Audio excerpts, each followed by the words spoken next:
जय श्री राधे कृष्णा साथियों। मैं भी कृष्णा ज्ञान सहारा चैनल में आपका स्वागत करती हूँ।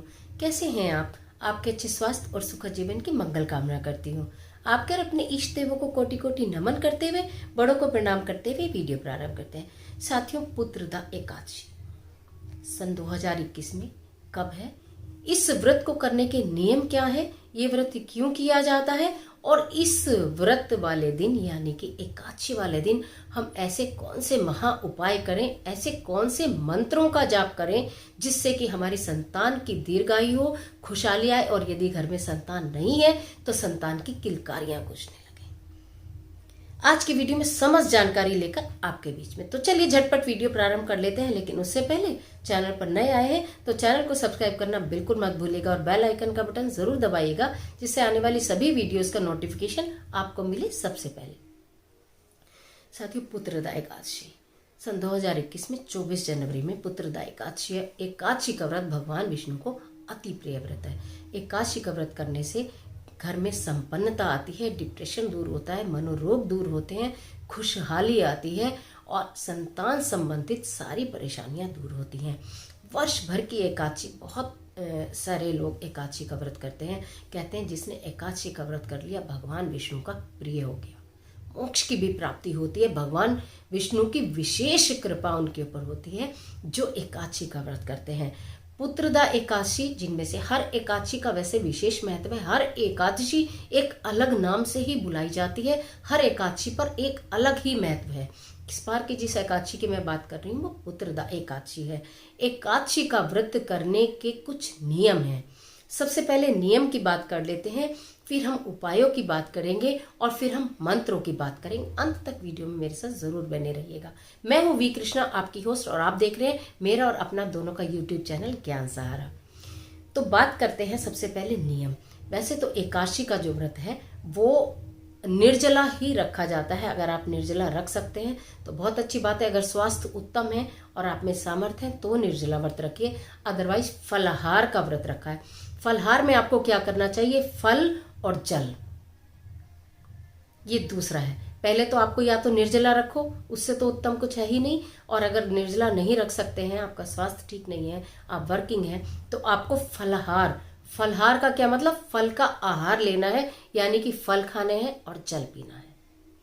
ये दूसरा ऑप्शन है। अगर इस भी नियम का पालन नहीं कर सकते या आप खाली फल और जल पर नहीं रह सकते लेकिन एकादशी व्रत रखने का मन है, तो कोई चिंता की बात नहीं है। आप फिर फलाहार करिए, यानी कि जैसे अन्न नहीं खाना है, कूटू का आटा, उससे बनी चीज़ें खा सकते हैं, सेंधा नमक खा सकते हैं, और क्या कहते हैं, सिंघाड़ी का आटा, जो भी इस तरह की चीज़ें जिन्हें आप फलाहार कहते हैं, वो एक समय आप कर सकते हैं, बार बार नहीं खाना। सुबह के टाइम पूजा करके आप फल खा सकते हैं और शाम को फलाहार एक समय कर सकते हैं। तो आप इस तरह से कर लीजिए। और इसका नियम क्या है कि आपको सात्विक, अगर आप एकादशी का व्रत नहीं भी कर रहे हैं तो भी आपको घर में उस दिन सात्विक भोजन अवश्य बनाना चाहिए।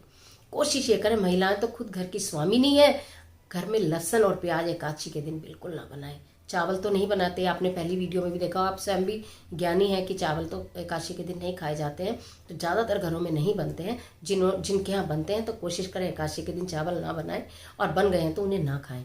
तो आप एक नियम का पालन करें कि सात्विक भोजन आप ग्रहण करें। और घर के अंदर हरि कीर्तन, अब हरि कीर्तन का मतलब क्या है कि भगवान का भजन सुबह शाम अगर आप कर सकें तो बहुत अच्छी बात है, नहीं तो आजकल तो बहुत सारे मोबाइल पर और उस पर आप चला सकते हैं, चला कर छोड़ दीजिए। ये आपके लिए नियम है। और कोशिश ये करें कि भगवान श्री हरि विष्णु का पूजन मनन करते हुए आपका दिन व्यतीत हो। इन नियम का पालन करना है। और आप कोई भी जो पति पत्नी है संबंध इस दिन ना बनाएं, ब्रह्मचर्य का पालन आप करें।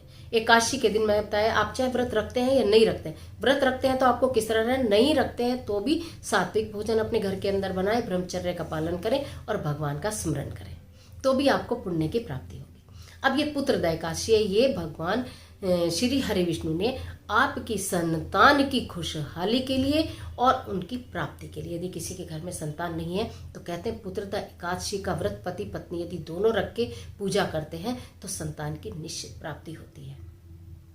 और यदि कहीं ना कहीं संतान के सुख में कोई दिक्कत आ रही है, यानी बीमारी है या उनके किसी भी कार्य में बाधा है, तो पुत्रदा एकादशी के व्रत कर लेने से वो समस्त बाधाएं दूर होनी प्रारंभ हो जाती हैं। अब मैं आती हूँ छोटे छोटे उन उपायों पर जो आपको पुत्रदा एकादशी के दिन करने हैं। यदि आप कर लेते हैं तो आप देखिएगा कि सारे आपके मन की इच्छाएं पूरी होंगी, संतान संबंधी, संतान के स्वास्थ्य संबंधी। तो आपको क्या करना है कि पुत्रदा एकादशी के दिन प्रातः नहा धोकर आप स्वच्छ वस्त्र धारण करते ही हैं। उसके बाद आपको श्री हरि विष्णु जी के मंदिर में, जो भी आपके आसपास मंदिर है, वहाँ जाइए। पान के पत्ते पर श्रीम, सिर्फ श्रीम चंदन से पान के पत्ते पर श्रीम लिखकर आप श्री हरि विष्णु को चढ़ा कर आइए एकादशी के दिन। आप ये देखिए कि भगवान विष्णु और लक्ष्मी इतने प्रसन्न होंगे कि आप सोच भी नहीं पाएंगे कि मैंने इतना छोटा सा उपाय करा। श्रद्धा, भक्ति और प्रेम के साथ ईश्वर को अपने मन में बसाकर, कि बस प्रेजेंट में चलते हुए कि अब मैं ये कर रहा हूँ ना, मेरा काम हो रहा है, मैं ये कर रहा हूँ ना, तो मेरा काम हो रहा है। इस तरह से आप चढ़ा कर आइए।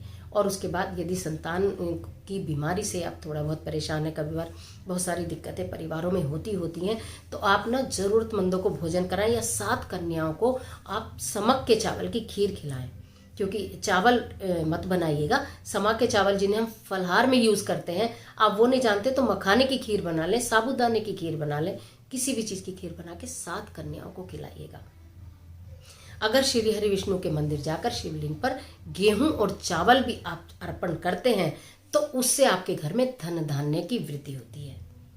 कोई भी संतान की बीमारी हो, परेशानी हो, उनसे भी आपको एकदम छुटकारा मिलता है। अब एक महा उपाय बताती हूँ निसंतान दंपतियों के लिए, जिनको संतान की इच्छा है, तीव्र इच्छा है कि हमारे यहाँ पुत्र प्राप्ति हो जाए। अगर पुत्र प्राप्ति की इच्छा है तो भी और संतान की इच्छा है तो भी, सब में ये कार्य करेगा। आपको पुत्रदा एकादशी के दिन करना ये है कि दोनों पति पत्नी नहा धोकर स्वच्छ वस्त्र धारण करें। मैंने कहा दोनों व्रत करें तो अति उत्तम रहेगा, लेकिन अगर दोनों व्रत नहीं कर रहे हैं, एक करें तो भी परेशान बिल्कुल मत होना। हर काम को बिल्कुल ईजी होके करो।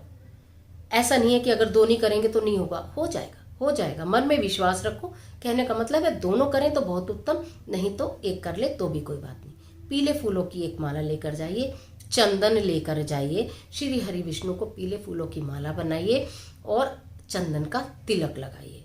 ये करने के पश्चात आप घर में आ जाइए। यदि आपके आसपास कोई मंदिर नहीं है तो अपने घर के मंदिर में भी भगवान श्री हरि विष्णु को पीले फूलों की माला अर्पण करें और चंदन का तिलक उनको भी लगाएं और बाद में अपने मस्तक पर लगाएं। तो इससे भी भगवान की अति कृपा आपके ऊपर होगी। अब एक मैं मंत्र बता रही हूँ कि किस कार्य के लिए आपको कौन सा मंत्र करना है। यदि आपके घर में कोई भी किसी तरह की समस्या है बच्चों से संबंधित, तो ओम नमो भगवते वासुदेवाय मंत्र की एक माला का जाप इस दिन अवश्य करें। व्रत रखें तो भी, व्रत नहीं रख रहे हैं तो भी, समस्या है तो भी और समस्या नहीं है तो भी। क्योंकि अगर समस्या आज नहीं है तो हम ये तो चाहेंगे कि कभी भी ना हो, तो इसलिए तो ओम नमो भगवते वासुदेवाय की मंत्र की एक माला का जाप आपको जरूर एकादशी के दिन करना ही चाहिए। कर ही लेंगे तो बहुत उत्तम रहेगा। ओम क्लीम कृष्णाय नमः, ओम क्लीम कृष्णाय नमः। ये मंत्र उन दंपतियों के लिए है जिन्हें अपने घर में संतान की प्राप्ति चाहिए, पुत्र की प्राप्ति चाहिए। आपके घर संतान नहीं है या आपके घर में पुत्र नहीं है, आप उसकी कामना करते हैं, तो जो मैंने बोला पति पत्नी पीले रंग के फूलों की माला हरि विष्णु को चढ़ाएंगे, चंदन का तिलक अपने भी करेंगे और भगवान जी के भी करेंगे, फिर अपने करेंगे और ओम क्लीम कृष्णाय नमः, ओम क्लीम कृष्णाय नमः मंत्र की माला का जाप करेंगे। आप ये देखिएगा कि भगवान श्री हरि विष्णु कितनी जल्दी आपकी इच्छा पूरी करते हैं, आपके घर में कितनी जल्दी पुत्र सुख की प्राप्ति होती है। ओम विष्णवे नमः, ओम वैष्णवे नमः, ओम वैष्णवे नमः। अगर इस माला का भी आप जाप करते हैं तो जितनी भी परेशानियां, बीमारी है, संतान से संबंधित, संतान की खुशहाली के लिए आप चाहते हैं, तो इस मंत्र की एक माला का जाप करिए। बिल्कुल आपके दिमाग में से सारी डिप्रेशन, सारी परेशानियां, हर चीज निकल जाएगी। आपके ही नहीं, आपकी संतान के दिमाग में से भी किसी भी चीज को लेकर यदि वो परेशान है, वो सारी परेशानियां इस मंत्र की माला से दूर हो जाएंगी। पुत्रदा एकादशी का इतना जबरदस्त महत्व है।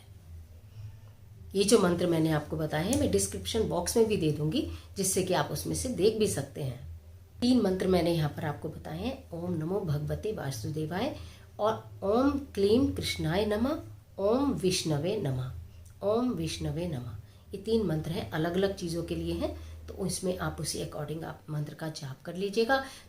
पूरे नियम का पालन करते हुए पुत्रदा एकादशी का व्रत करेंगे तो निश्चित आपके घर में संतान की प्राप्ति होगी और आपकी संतान की खुशहाली बढ़ेगी, आपके घर में खुशहाली आएगी, खुशियां आएंगी और ये जो व्रत है शुभ फलदायक रहेगा। तो आशा करती हूँ आज की वीडियो आपके लिए निश्चित उपयोगी साबित रही होगी। मिलती हूँ एक और वीडियो के साथ, तब तक हंसते रहिए, मुस्कुराते रहिए। वीडियो अच्छी लगी हो वीडियो लाइक कीजिए, शेयर कीजिए, कमेंट बॉक्स में ओम नमो भगवते वासुदेवाय लिखना बिल्कुल मत भूलिएगा। ईश्वर आपकी मदद करे।